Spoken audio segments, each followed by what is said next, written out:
Hello, ladies and fuckboys, and we're back with Katawa Shoujo. This is the 11th episode of Katawa Shoujo, and we're still not even on Act 2 yet, so, I mean, that happened.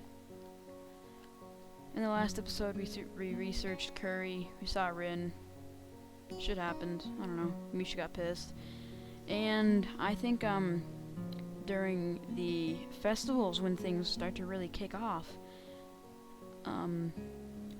there's a person playing Counter-Strike Source in the bottom right corner. You can't see it because Katawa Shoujo doesn't go to the bottom right corner.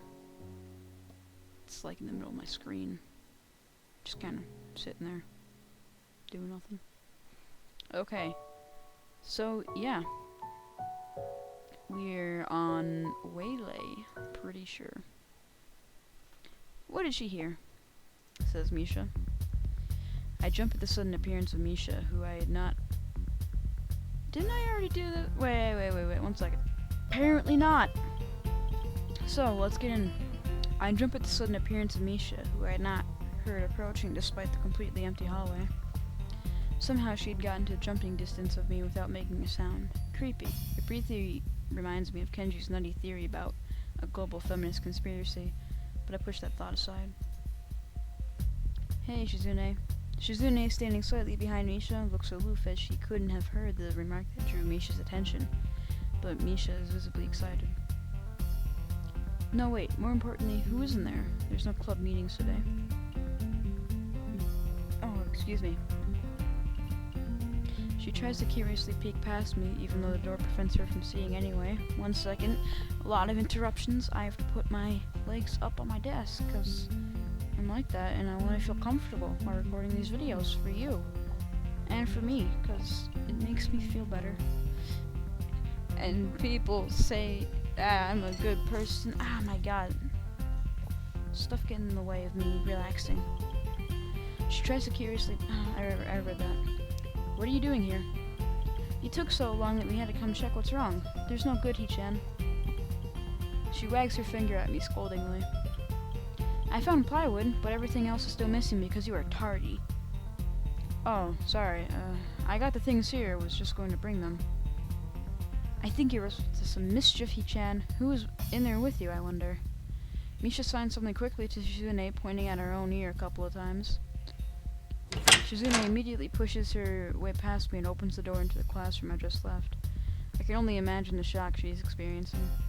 With Shizune's diligence and attitude, the insolence of daring to deface school property by sleeping on top of it must be too much to bear.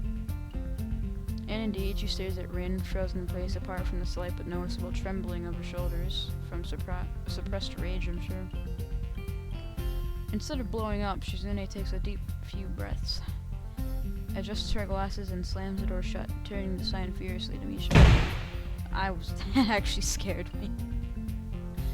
Okay, maybe she did blow up, but I can't understand it.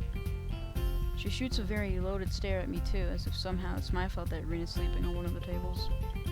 I hope she's not getting any funny ideas about the reason of my tardiness. Hello. Rin's voice comes from the other side of the door, and it takes a few eye blinks to realize she might have had trouble opening it. I open the door to find Rin directly behind it, looking at us with a half-interested, half-sleepy face. Hey, Rin. Hello. Miss Suzuka, what do you think you're doing? You've absolutely not permitted to use school property for such disgraceful activity. It sure is suddenly very crowded in here. I didn't know I was this popular. Rin's a weird character. It's hard to say whether she's happy or unhappy about this turn of events. At any rate, she ignores Shizune/Misha's scolding, so they have no choice but to drop the issue. Shizune taps Misha's shoulder, points at Rin, and makes some quick signs. Popularity aside, please don't do that anymore. Anyway, how's your project going? Will it be done for the festival? Rin looks at them blankly, apparently at ease under the pressure Shizune's cold stare was putting at her. What? Is that sarcasm? I'm pretty sure it's not sarcasm, like, Jesus, guys. I keep wondering about that myself, too.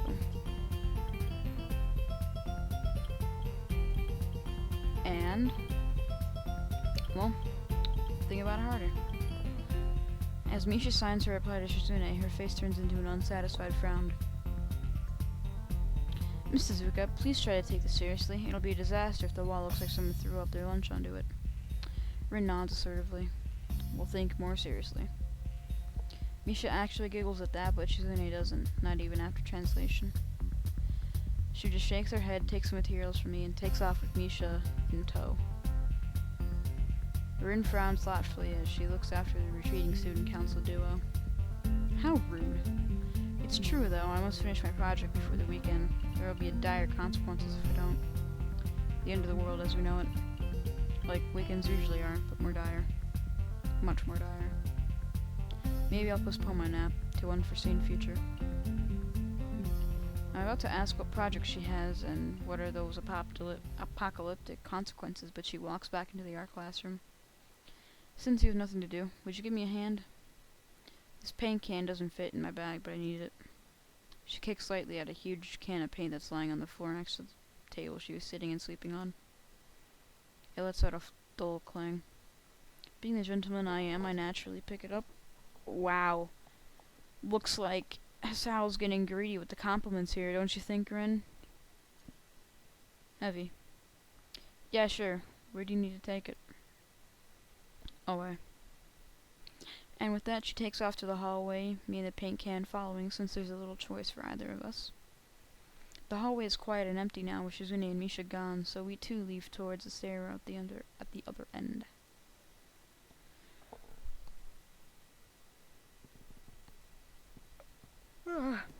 Excuse me. Every 10 or 15 or 20 steps, I have to change the can from one... That's a really weird way of scenting... one second. Why can't one person not be a fisher? Steernomunity.com. Yeah, let's click on it. I think it's pretty safe. God damn it. Oh, I'll get a link to this guy's profile and I'll put it in the description. Just fucking, like, I don't know, report him. I'll also put this in, which you copy and paste. Say, tempt fishing or whatever. Okay, back to what was originally the point of this episode. Every 10 or 15 or 20 steps, I have to change the can from one hand to another because the thin handle cuts into my palm. At least it keeps my arms from tiring too fast. Rin strolls on beside me with an uneven pace that I have trouble matching, or maybe I am walking weird because of the extra weight. It seems one of us is constantly walking too slow or too fast, and I can't figure out which. 2 flights of stairs below, trouble appears in the form of the head nurse and his fox-like grin. Ah, Mr. Nakai, what a happy coincidence. Tezuka too, of course. He nods courteously to Rin, who does not acknowledge him back, then turns to me because obviously it's me who he had some business with. There's something I forgot to mention on Monday. I nod and wait passively because I can't begin to guess what he forgot. The feeling of the handle delving deeper into my skin doesn't make me feel enthusiastic about this interruption either. It's about your medications. Since you haven't been that long in your current medications, there might be some unexpected side effects, which might require adjusting dosages or even changing to another kind of medication. So we would do a few tests regularly, but what I want is for you to keep an eye on everything in your condition that feels off, if you get what I mean. Nausea, headache, anything. And come see me if something happens. Alright. So how are you? Everything fine? I give up and drop the can to the floor before answering him. Apparently this takes longer than my biceps can handle. I'm about to say something generic as an answer, but then I realized how often I've done that lately. Other people have asked me that too. Teachers and students here. My parents, visitors, nurses, doctors at the hospital. Everyone seems to be concerned about that. It's natural for a hospital, not so much for a school. Except the school.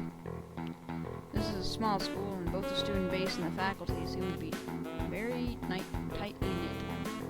At least that's the feeling I'm getting. And this is not the kind of school that gets transfer students too often. The thoughts and the shivers up my spine, but I give a very generic answer anyway. That's great. Did I reply to him? I don't remember replying to him. Maybe they just forgot that in the... That's great! Like, where's the text? That's great. Also, one other thing.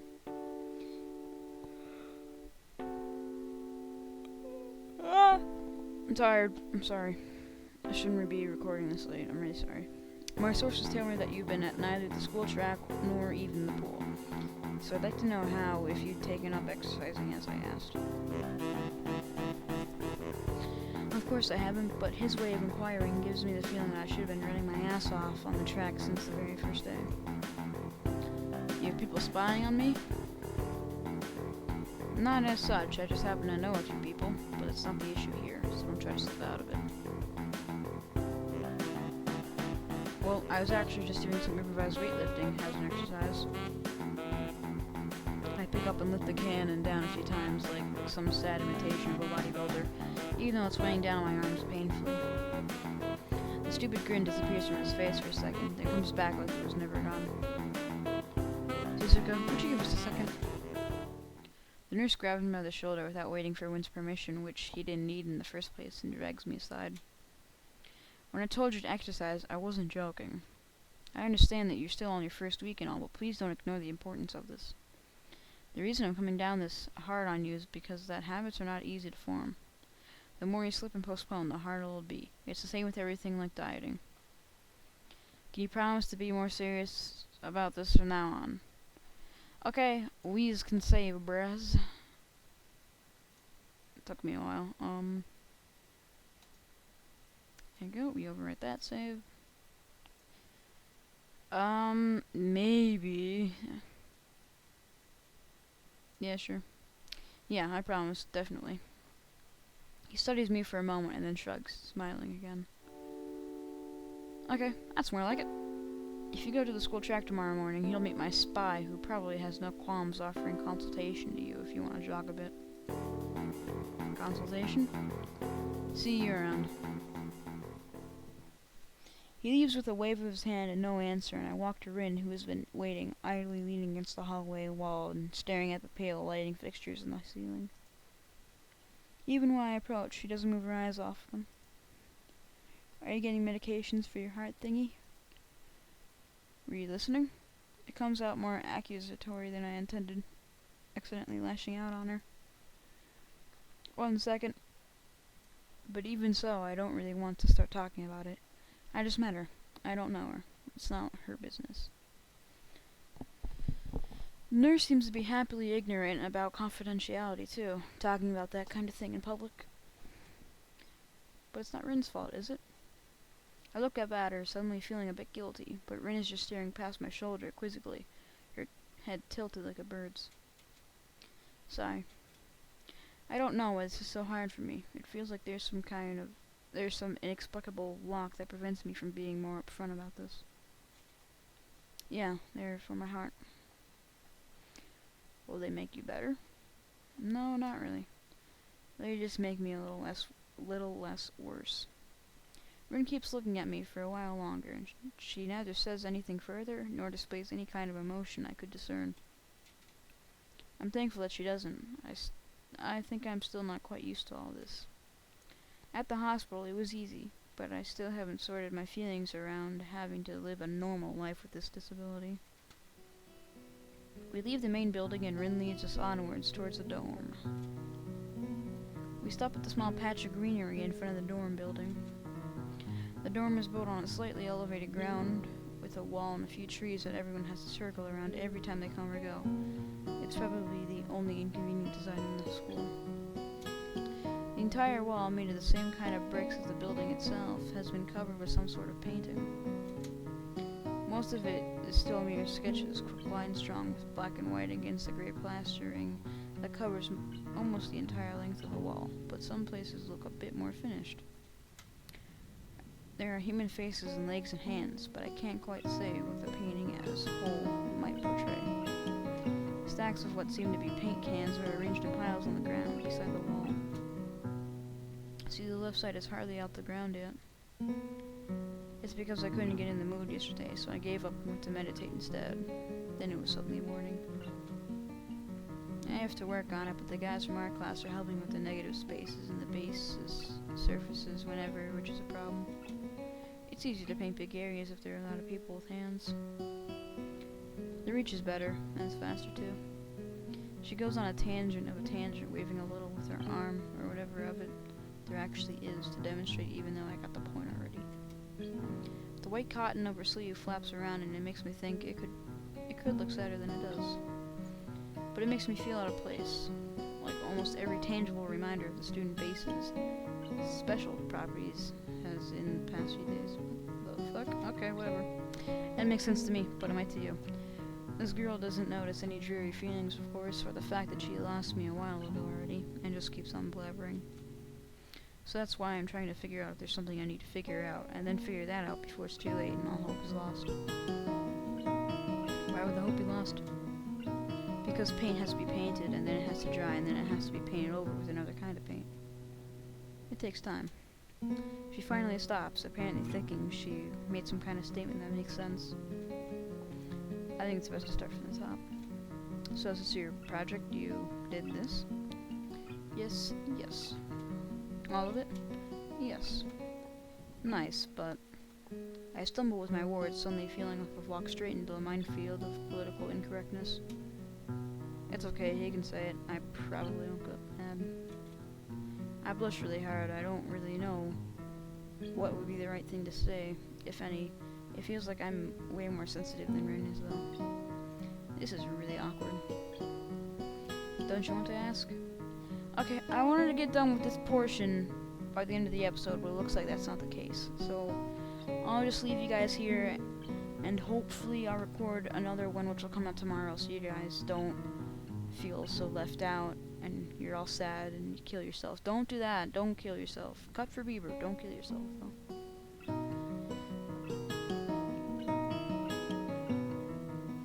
So, see you guys later, and bye.